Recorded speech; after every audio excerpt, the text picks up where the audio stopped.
नमस्कार दोस्तों, कैसे हो आप लोग। उम्मीद करता हूँ आप सब अच्छे होंगे। मैं प्रिंस सर आपको इस यूट्यूब चैनल पर सोशियोलॉजी सब्जेक्ट पढ़ा रहा हूँ। मेरा यूट्यूब चैनल प्रिंस 21 पांडे और इसके साथ मेरा मोबाइल नंबर है 9807781640, जिस पे आपको सोशियोलॉजी संबंधित एनी क्वेरीज हो आप इस पे कांटेक्ट करिए, मैसेजेस कर सकते हैं। ये मेरा व्हाट्सएप नंबर भी है। मैं आपको ये वीडियो शुरू करने से पहले मैं आपको बताना चाहूँगा कि हमारी ऑनलाइन क्लास जूम ऐप पे सुबह सुबह 8 बजे से 10 बजे के बीच में क्लास रनिंग में है। अगर आप इंटरेस्टेड हैं तो आप इस पे कांटेक्ट करिए, आपको उससे संबंधित क्या किया जाएगा, एक डिटेल इंफॉर्मेशन आपको प्रोवाइड की जाएगी।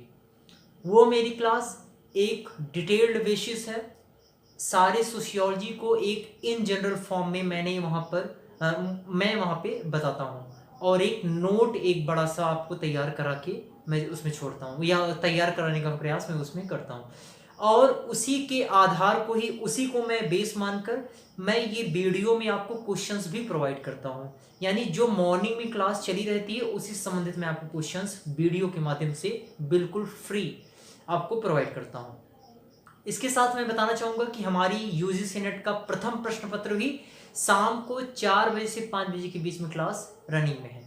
अगर आप ज्वाइन करना चाहते हैं तो आप इस पर कांटेक्ट करिए।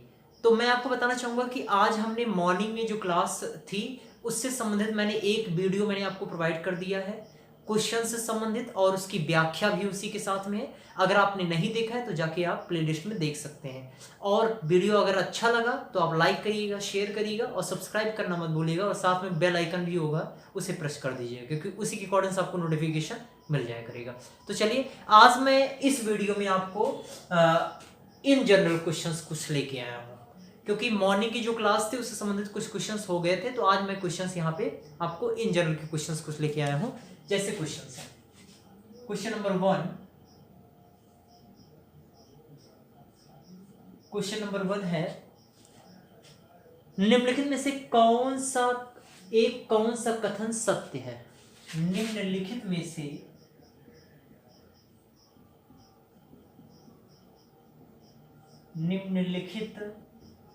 से कौन सा एक कथन सत्य है। तो कथन नंबर 1 है, पहला कथन क्या है। घुरिये ने भारत विद्या शास्त्रीय परिप्रेक्ष्य द्वारा साधुओं के उत्थान का उल्लेख किया। जीएस घुरिये ने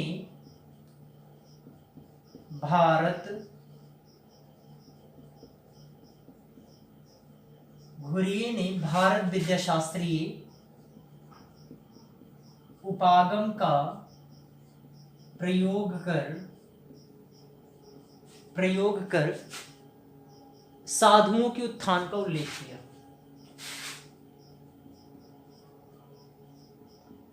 साधुओं के उत्थान का उल्लेख किया। दूसरा कथन है इसी संबंधित, AR देसाई ने भारतीय राष्ट्रवाद के विश्लेषण में भारतीय विद्याशास्त्री उपागम का प्रयोग किया। AR देसाई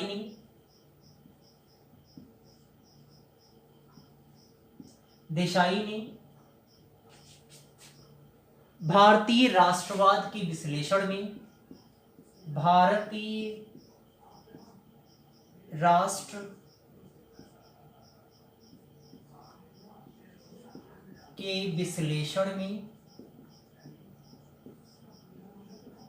भारतीय राष्ट्रवाद के विश्लेषण में भारतीय विद्याशास्त्री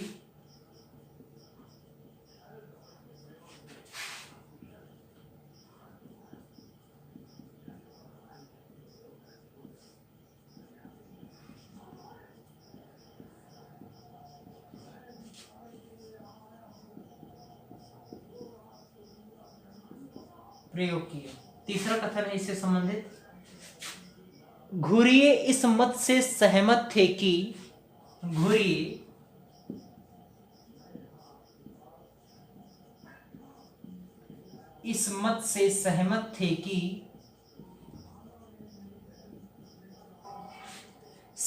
कि भारत में मुस्लिम स्मारकों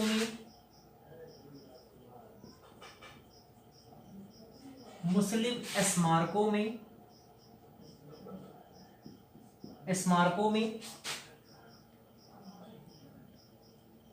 हिंदू और मुस्लिम दोनों धर्मों का समन्वय हुआ।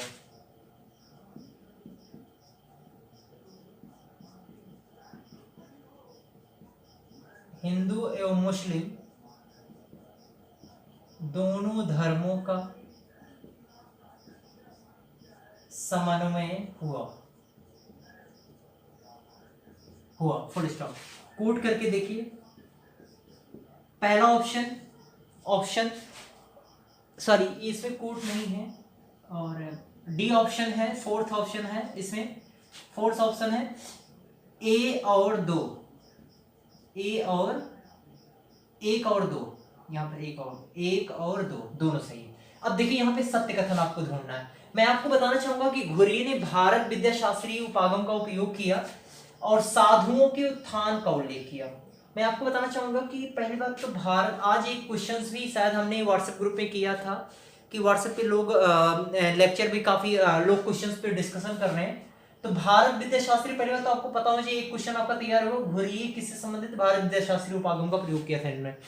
भारत विद्याशास्त्री उपागम होता क्या है, आपको बताना चाहूंगा कि ये अध्ययन करने का एक उपागम है। यानी आपको बताना चाहूंगा कि ये इस उपागम के अंतर्गत जो हमारे धार्मिक कर्मकांड आधारित जो काव्य होते हैं या ग्रंथ होते हैं, उन ग्रंथों महाकाव्यों को आधार बनाया जाता है किसी के बारे में अध्ययन करने के लिए।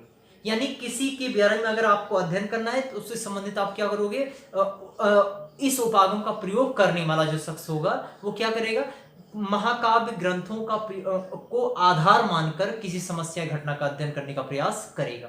यहां पर घुरिये जी ने भारत विद्याशास्त्री उपागम का प्रयोग किया, लेकिन इन्होंने किसके अध्ययन में, साधुओं के उत्थान के अध्ययन में इन्होंने किया था। आपको पता होगा इस चीज के लिए, साधुओं के अध्ययन में इंडियन साधु नामक इन्होंने बुक लिखी थी। इसी से संबंधित इन्होंने इंडियन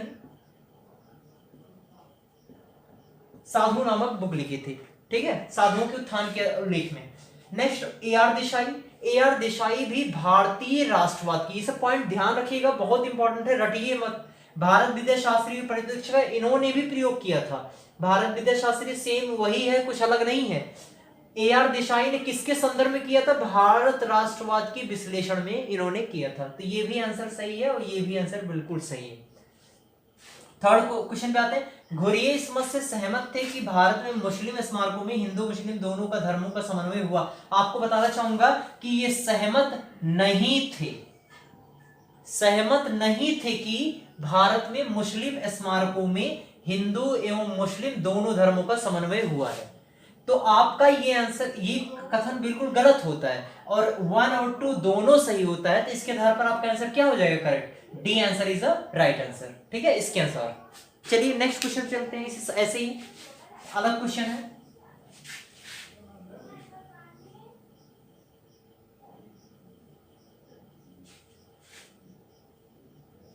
नेक्स्ट क्वेश्चन है क्वेश्चन नंबर 2। ये कथन और कारण से संबंधित है। कथन है, मैंने सोचा आज एक क्वेश्चन, आज कथन भी आपको कर देते हैं। कथन, संस्कृतिकरण परिवर्तन की एक प्रक्रिया है। संस्कृतिकरण परिवर्तन की एक प्रक्रिया है।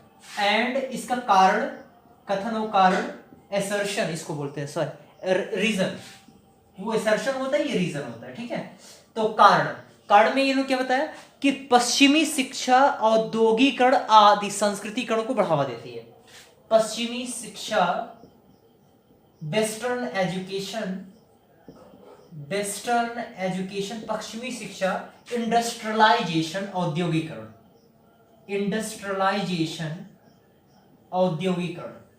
की प्रक्रियाएं आदि संस्कृतिकरण, संस्कृताइजेशन, ओके, संस्कृतिकरण की प्रक्रिया को बढ़ावा देते हैं, को बढ़ावा देती है। ओके, तो आपके सामने देखिए ऑप्शन है कथन और कारण। तो मैं आपको देना चाहूंगा पहले तो संस्कृति आपको आना चाहिए। संस्कृतिकरण परिवर्तन की एक प्रक्रिया है। संस्कृतिकरण एक ऐसी प्रक्रिया है जिसके अंतर्गत कोई भी निम्न जाति, जनजाति या कोई एक समुदाय या समूह क्या करता है, अपने से आदर्श जाति या उच्च जाति के जीवन शैली को अपनाने का प्रयास करता है। तो संस्कृतिकरण कहीं ना कहीं क्या कर रहा है, जीवन शैली में परिवर्तन करने की क्या है, प्रक्रिया है।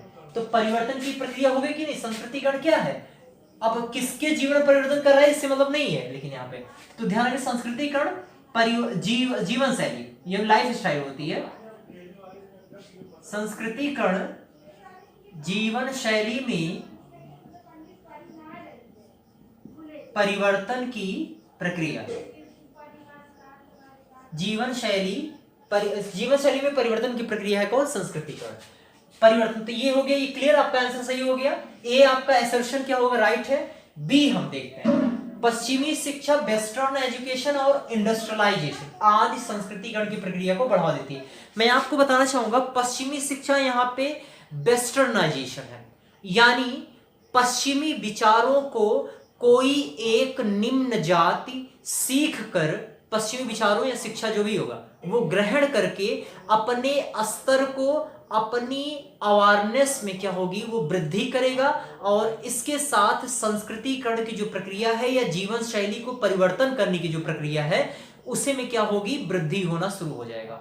यानी वो कुछ ज्यादा ही जरूरत उसको पड़ जाएगी अपनी जीवन शैली को त्यागने में और उच्च जीवन शैली को अपनाने में। ठीक है, तो यहां पर ये भी आंसर बिल्कुल राइट है कि पश्चिमी शिक्षा और औद्योगिकरण यानी इंडस्ट्रियलाइजेशन बढ़ेगा तो लोगों का इंडस्ट्री की तरफ रुझान होगा, ठीक है, उनका स्तर बढ़ेगा आदि आदि। तो पश्चिमी शिक्षा औद्योगिकरण क्या है, संस्कृतिकरण की प्रक्रिया को बढ़ावा देती है। यहाँ पे वेस्टर्नाइजेशन भी इसका लिख सकते हैं, वेस्टर्नाइजेशन, ठीक है। तो आपको बताना चाहूंगा कि ये ए और रीजन दोनों सही है, लेकिन एक क्वेश्चन है आपके सामने, दो ऑप्शन आते हैं, एक आता है जो सही व्याख्या कर रहा है ए और बी, और सही व्याख्या नहीं कर रहा है। तो आपको इसी में से अब चुनना है, क्योंकि आप तो ए और रीजन दोनों आप सही मान रहे हो।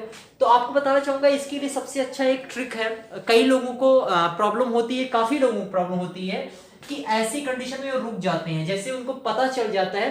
तो आपको बताना चाहूंगा कि जब भी ऐसे क्वेश्चंस आए, तो मैं यहीं पे आज क्लियर कर दूंगा, जब भी ऐसे क्वेश्चंस आए तो पहली बात तो आप क्वेश्चंस कथन और कारण में पहले आप ये डिसाइड कर लो कि क्या दोनों सही है या कोई एक गलत है।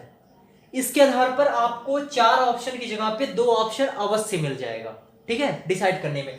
तो सपोज दैट ये क्वेश्चंस क्या है, दोनों आंसर इसमें सही है, अब इसमें ढूंढने का प्रयास करो, तो इसके आधार पर सी और डी क्या हो जाएंगे, ये गलत हो गए, क्योंकि उसमें या तो एक सही होता है या तो 2 सही होता है, या तो एक सही होता है या तो दूसरा, मतलब दोनों में से एक एक सही होते हैं, ठीक है, एक एक कथन या दोनों में से कोई ना कोई सही बताता है बस, और गलत बताता है दूसरे को, जस्ट अपोजिट वाले को। तो कथन और कर्ण यहाँ पे दोनों सही है, तो इसके आधार पर आप ए और बी वाले ऑप्शन में आ गए, सही व्याख्या वाला और सही नहीं व्याख्या वाले में। तो यहाँ पर संस्कृतिकरण परिवर्तन की एक प्रक्रिया है। तो आप देखोगे कि कारण कैसे ढूंढेंगे कि इसका एक कारण है। तो आपको बताना चाहूंगा, अगर आप सेंटेंस ऊपर वाला पढ़िए और नीचे वाला पढ़िए, अगर इसके बीच में क्योंकि का रिलेशन आता है, ध्यान से देखिएगा, अगर इसके बीच में क्योंकि रख के पढ़ लीजिएगा, अगर क्योंकि का रिलेशन आता है तो आपका आंसर क्या हो जाएगा, सही व्याख्या कर रहा है। लेकिन अगर सेंटेंस के बीच में इसलिए रख कर देख लीजिएगा, इसलिए रख कर देख लीजिएगा, और अगर इसलिए बैठता है दोनों में तो क्या हो जाएगा, कौन सा आंसर सही हो जाएगा, बी वाला आंसर हो जाएगा। ये सही व्याख्या नहीं कर रहा है, क्योंकि क्या करता है, रीजनेबल होता है, यानी वो उसकी व्याख्या कर रहा है, तो इसके आधार पर वो क्या करेगा, रीजनेबल होगा और क्योंकि का उस पर फिट होगा। तो आई होप समझ में आ गया होगा, और डाउट होगा तो नेक्स्ट टाइम आप जब भी क्वेश्चन आएगा तो मैं फिर से दोबारा बता दूंगा। ओके, चलिए हम नेक्स्ट क्वेश्चन चलते हैं, तीसरे क्वेश्चन पे। इससे संबंधित हमारा तीसरा क्वेश्चन है, इन जनरल का ही क्वेश्चन है।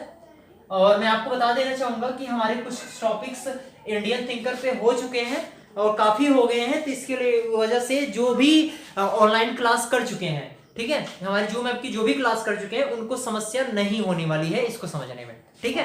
तो आपको बताना चाहिए। नेक्स्ट क्वेश्चन चलते हैं हम लोग थर्ड क्वेश्चन पे। भारतीय समाज के अध्ययन में भारत विद्या परिप्रेक्ष्य का उपयोग करने के लिए कौन जाने जाते हैं? भारतीय तीसरा क्वेश्चन है, भारतीय समाज के अध्ययन में, भारतीय समाज के अध्ययन में, भारतीय समाज के अध्ययन में भारत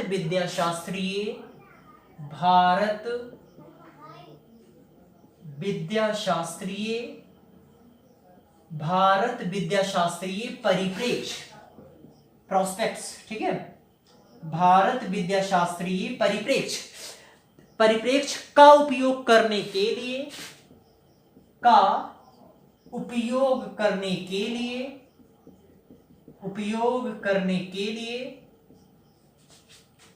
कौन जाने जाते हैं?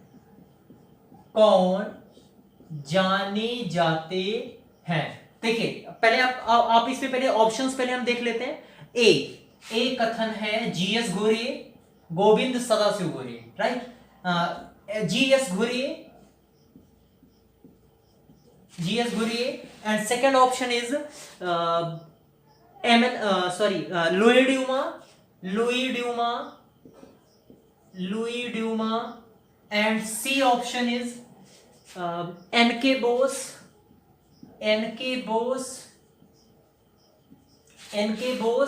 And D option is MN Srinivas, Mysore Narasimhachar Srinivas, इनका पूरा नाम है एमएन श्रीनिवास। ये हो गए आपके ऑप्शंस। अब हम लोग कूट देखते हैं, ठीक है, कूट देखते हैं। तो कूट में हम लोग देखेंगे कि कौन कौन से ऑप्शंस अकॉर्डिंग आपका सही होगा आंसर। तो पहला हमारा क्या है ऑप्शन में, ए और बी, और दूसरा ऑप्शन है बी और सी, दूसरा ऑप्शन है बी और सी, तीसरा ऑप्शन है सी और डी, तीसरा ऑप्शन है सी और डी एंड फोर्थ ऑप्शन है डी और ए दोनों। देखिए आपको मैंने पहले ही भारत विद्याशास्त्रीय परिप्रेक्ष्य को बता दिया है, ठीक है। इसका उपयोग करने वाले आपसे डायरेक्ट पूछा गया है कि आपको यहाँ पे रटना ही पड़ेगा कि किन्होंने प्रयोग किया है भारत विद्याशास्त्रीय परिप्रेक्ष्य। मैंने अभी जस्ट पीछे क्वेश्चंस में ए.आर. देसाई और जीएस घुरिये को ऑलरेडी मैंने बता दिया था, तो उसके आधार पर आप जीएस घुरिये को तो पहले टिक कर लीजिए।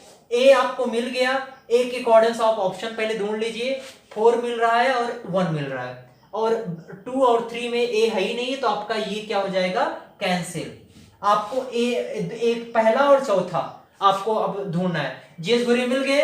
अब हम भारत विद्याशास्त्रीय परिप्रेक्ष्य, देखिए मैं बार बार बताऊंगा नहीं, मैंने बता रखा है। अभी शुरुआत में फिर से आप इसको रिपीट देख लीजिएगा, आपको सुन जाओगे आप भारत विद्याशास्त्रीय उपागम होता क्या है, या इसमें अध्ययन सामग्री कौन सी प्रयोग की जाती है अध्ययन के लिए, किसी भी समस्या या घटना के अध्ययन के लिए।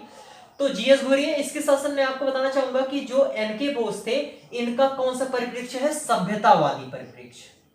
सभ्यता, ये भी क्वेश्चन हमारे आता है, ध्यान रखिएगा, सभ्यतावादी परिप्रेक्ष्य के विचारक थे ये अनुयायी।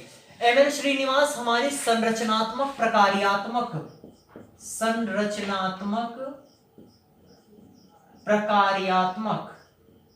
उपागम के अनुयायी रहे हैं, ठीक है। तो आपको देखिए मैंने आपको डिसाइड कर दिया सी और बी, डी होगा नहीं तो आपका बी आंसर क्या हो जाएगा, तो ए और बी के अनुसार कौन सा आंसर हो गया, एक। ओके, तो ध्यान रखिएगा ये चीज। आपको क्वेश्चंस अच्छे लगे होंगे, डिस्क्रिप्शंस, तो अगर आपको अच्छे लगे तो प्लीज लाइक करिएगा, शेयर करिएगा, और अपनी रिस्पॉन्सिबिलिटी मानकर आप शेयर करिए, अधिक से अधिक लोगों को शेयर करिए, कम से कम 10 लोगों को आप सब्सक्राइब कराने का प्रयास करिए, ठीक है। इतना आप कर सकते हैं, आप करिए बिल्कुल। और आपको बताना चाहूंगा, अगर आप जूम ऐप पे ज्वाइन करना चाहते हैं ऑनलाइन क्लास मेरी, तो आप ज्वाइन कर सकते हैं, इस नंबर पर कॉन्टेक्ट करिए। Thank you so much. Please do like, share and subscribe the video and press the bell icon. Thank you so much.